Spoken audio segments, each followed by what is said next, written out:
Good evening আমার মিষ্টি বন্ধুরা, তোমরা সবাই কেমন আছো?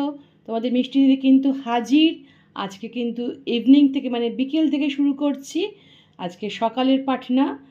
তো দেখতে পাচ্ছ অনেক কিছু নিয়ে কিন্তু চলে এসেছি, কিন্তু সবই ঘরোয়া জিনিস, ঘরোয়াভাবে করব, কিন্তু একটা ভেজ আইটেম করব।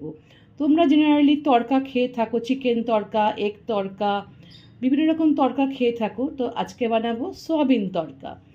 তো দেখো এখানে আমি অলরেডি বয়েল করে রেখেছি তড়কার ডাল। ওখানে সয়াবিনটাকেও হালকা গরম জলে ধুয়ে পরিষ্কার করে রেখে দিয়েছি। আর এখানে হচ্ছে টমেটো কোচানো, রসুন, পেঁয়াজ আর লঙ্কা। আর ওখানে হচ্ছে কাসৌরি মেথি, হিং, একটু বাটার, আর একটু হচ্ছে ডালডা, জাস্ট একটু দেবো। ডালডা না দিলে কিন্তু তরকাটি প্রপার টেস্ট আসে না, বাটার আর মাখন মানে ডালডা না দিলে। আর তো চিনি, নুন, আর একটু ফোড়নে কী দেবো, ফোড়নে দেবো একটু শুকনো লঙ্কা আর মেথি ফোড়ন দেবো। ঠিক আছে, এই হচ্ছে আমার উপকরণ। খুবই হেলদিভাবে করব, এখানে কোনো বাইরের কোনো রিচ জাতীয় কিচ্ছু দেব না, ঘরোয়া পদ্ধতিতে। চলো তাহলে আমি কীভাবে করছি তোমরা দেখো। প্রথমে কড়াইটা খুব ভালো করে গরম করে নিয়েছি, নিয়ে আমি ডালডা দিয়ে দিচ্ছি। ডালডাটা মেল্ট হয়ে নিক। দেখো আমার ডালডাটা কিন্তু আমার মেল্ট হয়ে গেছে। এবার এর মধ্যে দিয়ে দিচ্ছি বাটারটা। বাটার কিন্তু কখনো খালি কড়াইতে দেবে না, তাহলে কিন্তু পুড়ে না ধোয়া উঠতে থাকে। তো আমি যথারীতি যে জিনিসটা তোমাদের আগেও বহুবার দেখিয়েছি। এবারে কী করব, বাটারটা যখন মেল্ট হয়ে যাবে একদম ফুল, তখন এই শুকনো লঙ্কাটা ভেজে তুলে রাখবো।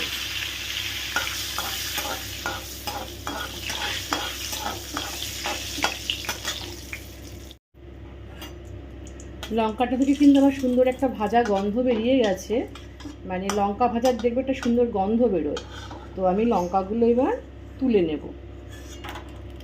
তুলে নিয়ে এবার কি করব, এখানে আমি একটু মেথি ফোড়ন দিয়ে দিচ্ছি।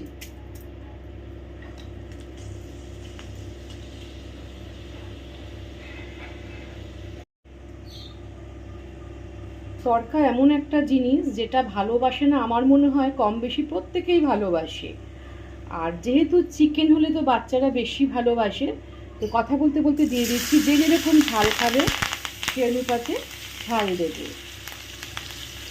তো তোমার যেটা বলছিলাম যে তড়কা ভালোবাসে না এমন কোনো লোক নেই, কম বেশি সবাই ভালোবাসে। তো চিকেন হলে বেশি ভালোবাসে, কিন্তু দেখো অনেক সময় দেখা যায় কি, দেখো রসুনটাও দিয়ে দিচ্ছি।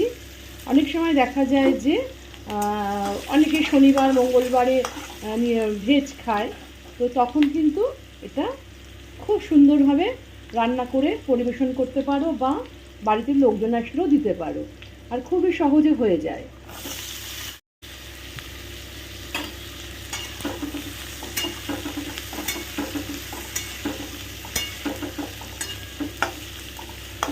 কি সুন্দর কালারফুল দেখতে লাগছে দেখো, দিয়ে কাঁচা লঙ্কা, রসুন, টমেটো, পেঁয়াজ প্রত্যেকটা জিনিস একদম একাকার হয়ে গেছে, কালারফুল হয়ে গেছে পুরো। আমি কিন্তু রান্নাটা লো টু মিডিয়ামে করছি। এবারে এর মধ্যে দিয়ে দিচ্ছি একটু নুন। নুনটা খুব বুঝে দেবে, কারণ হচ্ছে তোমার আমি যখন ডালটা বয়েল করেছিলাম তখন কিন্তু তাতে আমি একটু নুন দিয়েছিলাম, তো সেই জন্য একটু বুঝে দেবে। তা আস্তে আস্তে করে পেঁয়াজটা নরম হোক। তোমরা কিন্তু ভিডিওটা স্কিপ করবে না, কারণ কখন কোন জিনিসটা দিচ্ছি সেটা কিন্তু মাইনিউটলি লক্ষ্য করো।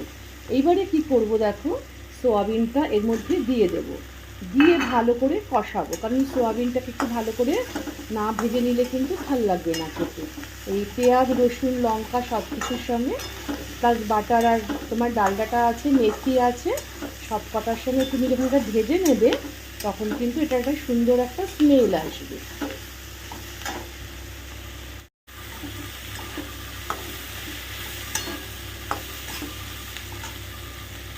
এবার একটু দিয়ে দেবো স্বাদ অনুযায়ী চিনি, কারণ চিনি না দিলে কিন্তু প্রপার টেস্ট তোমার আসবে না। সে কমই দাও আর বেশিই দাও, যাই দাও না কেন, একটু চিনি দিতে হবে ব্যালেন্স করার জন্য। যেমন পায়েস করলে নুন দিতে হয়, নইলে ব্যালেন্স হয় না। এই অবস্থায় দিয়ে দিচ্ছি হিং। অনেকে হিং তেলে দেয়, তো আমি কিন্তু তেলে দিচ্ছি না। তো হিং কিন্তু এমন একটা জিনিস, বেশি দিলেও খারাপ, আবার খুব কম দিলেও কিন্তু প্রপার টেস্ট আসবে না। তো একটা মেজারমেন্ট করে দিতে হবে। আর তোমাদের আর একটা ইনফরমেশান দিচ্ছি, যারা তোমরা অনেকে হোমিওপ্যাথিক ওষুধ খাও, মেডিসিন খাও, তারা কিন্তু হিংটা অ্যাভয়েড করবে, কারণ হোমিওপ্যাথিক মেডিসিনে কিন্তু স্ট্রিক্টলি বারণ করে যে কি হিংটা একদমই চলবে না। আস্তে আস্তে করে ভাজা হোক। এবারে দিয়ে দেবো একটু কাশ্মীরি মির্চ, এটা জাস্ট কালারের জন্য। দেখো দিয়ে দিলাম কাশ্মীরি মির্চ। আমি কিন্তু দেখো লো ফ্লেমে কিন্তু আস্তে আস্তে করে ভাজছি, আমার পেঁয়াজটাও নরম হয়ে যাবে আর সোয়াবিনটাও খুব সুন্দর করে আমার কি হবে, ভাজা হয়ে যাবে।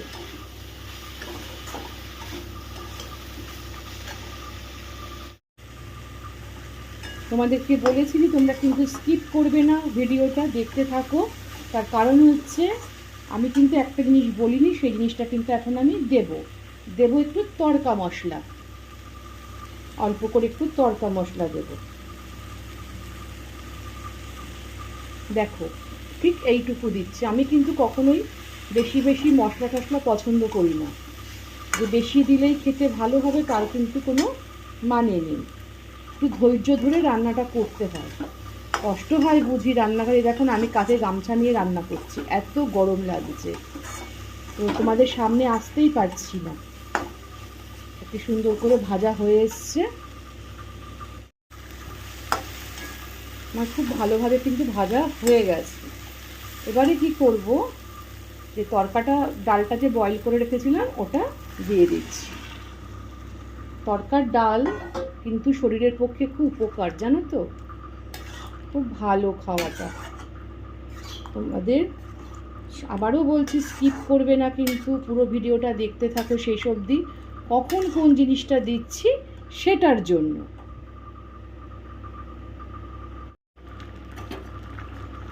যখন তরকার ডালটা দিয়ে দেবে তখন কিন্তু ফ্লেমটা একটু বাড়িয়ে দেবে, ফুটে উঠবে তো ওই জন্য। আর আমি কিন্তু চেক করে নিয়েছি আমার নুন ঝাল মিষ্টি সমস্ত কিছু ঠিক আছে কি না, তো আমার একদম পারফেক্ট আছে। এবার লাস্টে কি দেব, লাস্টে দেব হচ্ছে কাসৌরি মেথি। আমি হাতে একটু ম্যাশ করে নিয়েছিলাম এটাকে গরম করে, তো কাসৌরি মেথিটা দিয়ে একটু ফুটিয়ে নিই। আর লাস্টে আর একটু কী দেবো সেটা তোমাদের দেখতে থাকো, তাহলে দেখতে পারবে। আমার কিন্তু ফুল রেডি সোয়াবিন তরকা। তো তোমাদের বলেছি লাস্টে আর একটু জিনিস দেব, তো যে জিনিসটা একটু দরাজ হাতে দিলে কিন্তু খেতে খুবই টেস্টি লাগে, কিন্তু প্রত্যেকের তো শরীরের কথা মানে মাথায় রেখে করতে হবে। তো যেহেতু এটা ঘরে রান্না হচ্ছে, তো দেখো লাস্টে আমি আর একটু বাটার দিয়ে দেবো, ব্যাস। তরকার কিন্তু মেইন জিনিস হচ্ছে বাটার আর ডালদা, জানো তো। আর দুটো জিনিসই কিন্তু মানুষের শরীরের পক্ষে আজকাল খুবই ক্ষতিকর। তো বাচ্চারা যদি অল্প বিস্তর খেতেই পারে তাতে কোনো অসুবিধা নেই। তো যাই হোক, তো তোমাদের কেমন লাগলো বলো। তো যদি ভালো লেগে থাকে তাহলে কি করবে, লাইক শেয়ার কমেন্ট আর পাশে থাকা বেল আইকনটা একটু প্রেস করে দিও। মিষ্টি দিদি এই গরমে তোমাদের জন্য কষ্ট করে রান্না করে দেখাচ্ছে। তো যাই হোক, তোমরা ভালো থেকো, সুস্থ থেকো, এই গরমে সবাই সাবধানে থেকো, আবার গরম পড়ছে। তো যাই হোক, তো পাশে থাকা বেল আইকনটা একটু প্রেস করে দিও মনে করে। আজকে তোমাদের থেকে বিদায় নিচ্ছি, ওকে? তাহলে শুভরাত্রি, টাটা।